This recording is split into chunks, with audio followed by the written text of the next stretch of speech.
जब कोई बीमारी व्यक्ति को घेरती है ना, तो उसके परिवार वाले ही कहना चालू कर देते हैं, अच्छा है कर्मदंड भोग रही है, खूब करती थी ना हरकत इसलिए भोग रही है। शिव महापुराण की कथा कहती है, तुम्हें किसी के कर्म को बखानने का हक मेरा महादेव नहीं देता है। मेरे महादेव ने तुम्हें किसी के कर्म को बखानने का हक नहीं दिया। आप दूसरे को कह रहे हो कि अच्छा है भोग रही है, उसने ऐसा करा इसलिए। हो सकता है आपको भोगना पड़ जाए, फिर दूसरा कहेगा तो अच्छा लगेगा।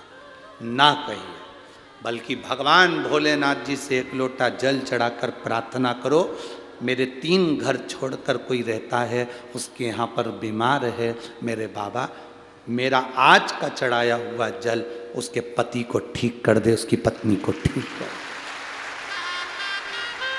एक बार शिव महापुराण की कथा में पहले कहा था, 1 लोटा जल हफ्ते में आप 1 लोटा जल भगवान को अपने लिए मत चढ़ाया करो, 1 लोटा जल हफ्ते में जो हमारी भारत की बॉर्डर पर खड़े हुए भारत के सैनिक हैं उनके लिए चढ़ाया।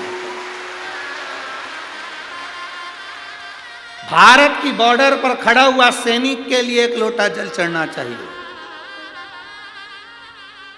ये भारत की रक्षा में लगने वाला स्वास्थ्य कर्मी, चाहे डॉक्टर हो, चाहे पुलिस हो, चाहे कोई हो, वो अपनी सेवा देता है। कहीं ना कहीं किसी ना किसी रूप में उसकी भी जनहानि होती है। कोरोना जैसी महामारी में जब अपने रिश्तेदार अपने को छोड़ दिए, तब वो पोछा लगाने वाले, झाड़ू लगाने वाले, गरीब बड़े जो हॉस्पिटल में झाड़ू पोछा करते हैं, उन्होंने हमको दवाई खिलाई और हमारा उपचार किया, उनके लिए 1 लोटा जल चढ़ना चाहिए। सारे लोग अपने अपने घर में थे, पुलिस का एक एक व्यक्ति रोड पर तैनात था कोरोना काल में, और वो भी किसी का पति था, वो भी किसी का बाप था, वो भी तो खड़ा रहा।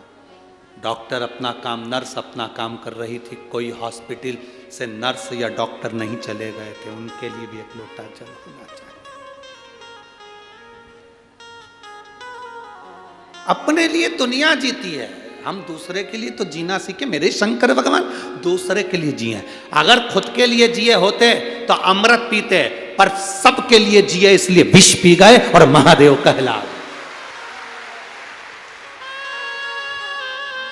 स्वयं खा लेना सुकृति है, छुड़ाकर खा लेना विकृति है, और बांट कर खाना ये मेरे भारत देश की संस्कृति है।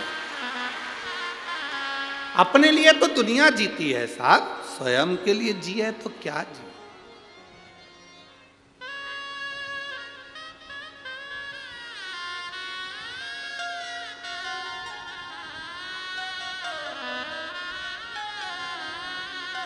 अपने लिए जिए तो क्या जिए, स्वयं के लिए क्या जीना, दूसरे के लिए।